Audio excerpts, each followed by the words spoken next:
বন্ধুরা যারা মেধাবিকাশ learning point থেকে নিয়মিত ক্লাস দেখে আসছো সবাইকে ধন্যবাদ। মেধাবিকাশ লার্নিং পয়েন্ট থেকে আমরা নিয়মিত ক্লাস দিচ্ছি।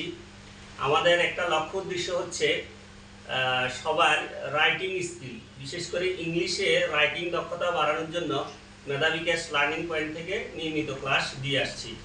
যারা নিয়মিত ক্লাসগুলো দেখে আসছো সবাইকে ধন্যবাদ। আজকে আমরা আমাদের 6 নম্বর ক্লাসটি শুরু করব। আমাদের মূল যে পয়েন্টটা আছে সেটা হচ্ছে how to increase writing skill in English, কিভাবে ইংরেজিতে লেখার দক্ষতা বাড়ানো যায়। আজকে আমাদের 6ষ্ঠ ক্লাস।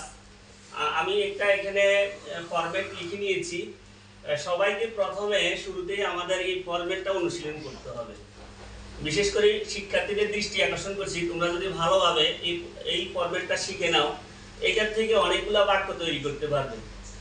শুরুতে আমি যেভাবে পড়ছি সবাই এইভাবে একটু অনুশীলন করার চেষ্টা করবে। I shall have a dash, আমার একটি ড্যাশ থাকবে। We shall have a dash, আমাদের একটি ড্যাশ থাকবে। You will have a dash, তোমার একটি ড্যাশ থাকবে। You will have a dash, তোমাদের একটি ড্যাশ থাকবে। They will have a dash, তাদের একটি ড্যাশ থাকবে। He will have a dash, তার একটি ড্যাশ থাকবে। She will have a dash, তার একটি ড্যাশ থাকবে। It will have a dash, ইহার একটি ড্যাশ থাকবে। Karim will have a dash, করিমের একটি ড্যাশ থাকবে। Mina will have a dash, মিনার একটি ড্যাশ থাকবে। সুপ্রিয় শিক্ষার্থীবৃন্দ, আমি যে ফরম্যাটটি এখন পড়ে শুনিয়েছি তোমাদেরকে, সবাই এইভাবে এই ফরম্যাটটি আগে অনুশীলন করবে।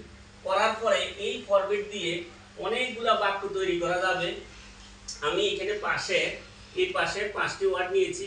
এই 5টি ওয়ার্ড দিয়ে 50টি বাক্য আমরা আজকে তৈরি করব। শুরুতেই আমরা এই যে ড্যাশের জায়গায় বা শূন্যস্থানে আমরা বুক শব্দটা নিব। তাহলে এটা অর্থ কি দাঁড়াচ্ছে? আই শ্যাল হ্যাভ আ বুক, আমার একটি বই থাকবে। উই শ্যাল হ্যাভ আ বুক, আমাদের একটি বই থাকবে। ইউ উইল হ্যাভ আ বুক, তোমার একটি বই থাকবে। ইউ উইল হ্যাভ আ বুক, তোমাদের একটি বই থাকবে। দে উইল হ্যাভ আ বুক, তাদের একটি বই থাকবে। হি উইল হ্যাভ আ বুক, তার একটি বই থাকবে। শি উইল হ্যাভ আ বুক, তার একটি বই থাকবে। ইট উইল হ্যাভ আ বুক, ইহার একটি বই থাকবে। করিম উইল হ্যাভ আ বুক, করিমের একটি বই থাকবে। মিনা উইল হ্যাভ আ বুক, মিনার একটি বই থাকবে। সুপ্রিয় শিক্ষার্থীবৃন্দ, অল্প সময়ের মধ্যে আমি তোমাদেরকে 10টি বাক্য শিখিয়ে নিলাম। আমরা পরবর্তী যে ওয়ার্ডটা আছে এটা অর্থ আমাদের সবারই জানা আছে। ওয়ার্ডটা হচ্ছে ফ্যান। আমরা যদি ড্যাশের জায়গায় বা খালি ঘরে ফ্যান বসাই তাহলে দেখো আরো 10টি বাক্য তৈরি হবে। I shall have a pen, আমার একটি কলম থাকবে। We shall have a pen, আমাদের একটি কলম থাকবে। You will have a pen, তোমার একটি কলম থাকবে। You will have a pen, তোমাদের একটি কলম থাকবে। They will have a pen, তাদের একটি কলম থাকবে। He will have a pen, তার একটি কলম থাকবে। She will have a pen, তার একটি কলম থাকবে। It will have a pen, ইহার একটি কলম থাকবে। Karim will have a pen, করিমের একটি কলম থাকবে। Mina will have a pen, মিনার একটি কলম থাকবে। শিক্ষার্থী বন্ধুরা, অল্প সময়ের মধ্যে আমরা ফরম্যাট সহ মোট 30টি বাক্য পড়ে ফেললাম। এরপরে যে ওয়ার্ডটা আছে দেখো, এটা হচ্ছে ডল, DULL। ডল অর্থ আমরা সবাই জানি, ডল অর্থ হচ্ছে পুতুল। আমরা যদি এই ডল এই ড্যাশের জায়গায় বসাই তাহলে আমরা আরো 10টি বাক্য তৈরি করতে পারবো। I shall have a doll, আমার একটি পুতুল থাকবে। We shall have a doll, আমাদের একটি পুতুল থাকবে। You will have a doll, তোমার একটি পুতুল থাকবে। You will have a doll, তোমাদের একটি পুতুল থাকবে। They will have a doll, তাদের একটি পুতুল থাকবে। He will have a doll, তার একটি পুতুল থাকবে।